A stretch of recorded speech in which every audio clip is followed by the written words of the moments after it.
Assalamualaikum warahmatullahi wabarakatuh. Halo teman-teman, di video kali ini kami akan membahas tentang pencegahan preeklamsi yang disusun oleh Tinta Arinta, Miki Marisa, dan Vinggi Jessica Putri. Apa itu preeklamsia?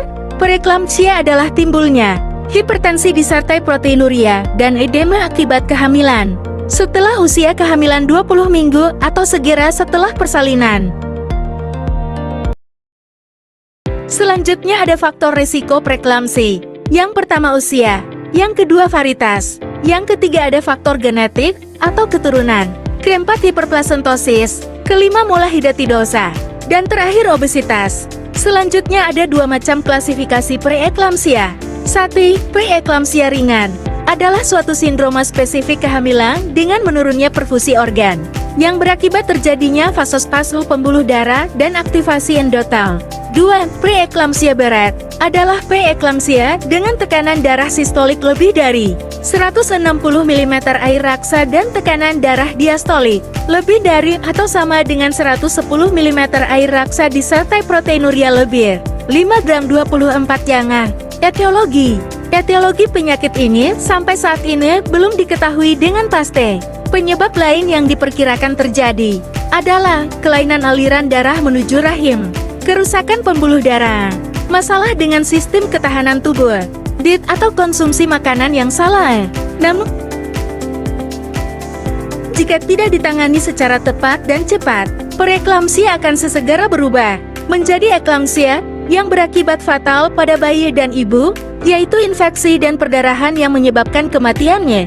Risiko lebih tinggi preeklamsia. Kehamilan pertama, memiliki sejarah preeklamsia di keluarganya, memiliki banyak anak, ibu hamil usia remaja, wanita hamil di atas usia 40 tahun, wanita dengan tekanan darah tinggi, memiliki gangguan ginjal sebelum hamil. Selanjutnya ada diagnosa. Diagnosis preeklamsia ditegakkan berdasarkan 1. Peningkatan tekanan darah yang lebih besar atau sama dengan 140-90 mm air raksa. 2. Peningkatan tekanan sistolik 30 mm air raksa atau diastolik 15 mm air raksa. 3. Meningkat tekanan arterial pressure 20 mm air raksa atau MAP 105 mm air raksa. 4. Proteinuria signifikan 300 mg 24 jam atau 1 gram ml 5. Diukur pada 2 kali pemeriksaan dengan jarak waktu 6 jam. 6. Edema umum atau peningkatan berat badan berlebihan. Ada juga tanda dan gejala preeklamsia. 1. Penambahan berat badan yang berlebihan bila terjadi kenaikan 1 kg seminggu beberapa kali. 2. Edema terlihat sebagai peningkatan berat badan, pembengkakan kaki, jari tangan, dan muka. 3. Hipertensi, tekanan darah 140-90 mm air raksa atau tekanan sistolik meningkat 30 mm air raksa atau tekanan diastolik 15 mm air raksa yang diukur setelah pasien beristirahat selama 30 menit. 4. Proteinuria bila terdapat protein sebanyak 0,3 gram L dalam air kencing 24 jam atau pemeriksaan menunjukkan tambah 1 atau 2 atau kadar protein lebih dari atau sama dengan 1 gram L dalam urin yang dikeluarkan dengan kateter. Diambil minimal 2 kali dengan jarak waktu 6 jam. Selanjutnya ada penata laksanaan. Mencegah terjadinya preeklamsia berat atau eklamsia. Melahirkan janin hidup dan melahirkan janin dengan trauma sekecil-kecilnya. Mencegah perdarahan intrakranial. Serta mencegah gangguan fungsi organ vital. Preeklamsia ringan. Istirahat merupakan terapi utama dalam penanganan preeklamsia ringan. Diet diberikan cukup protein, rendah karbohidrat, lemak, garam secukupnya dan roboransia prenatal. Tidak diberikan obat-obat diuretik antihipertensi dan sedatif.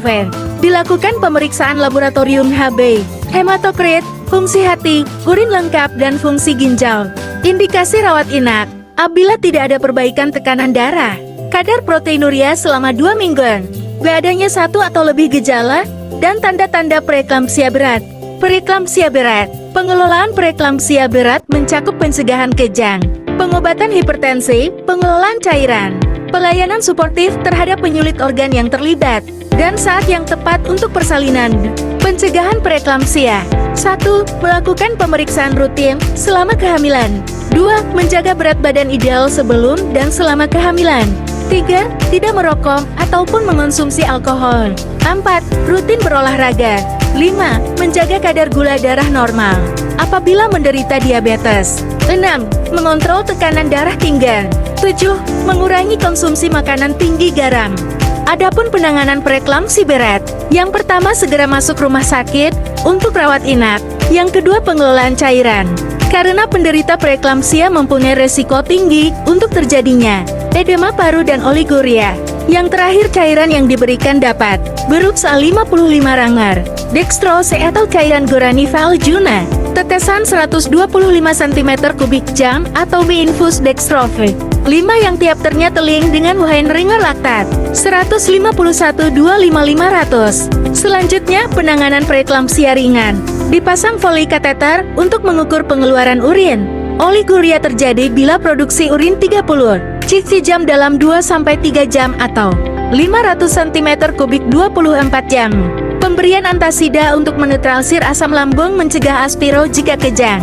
Diet yang cukup protein, rendah karbohidrat, lemak dan garam.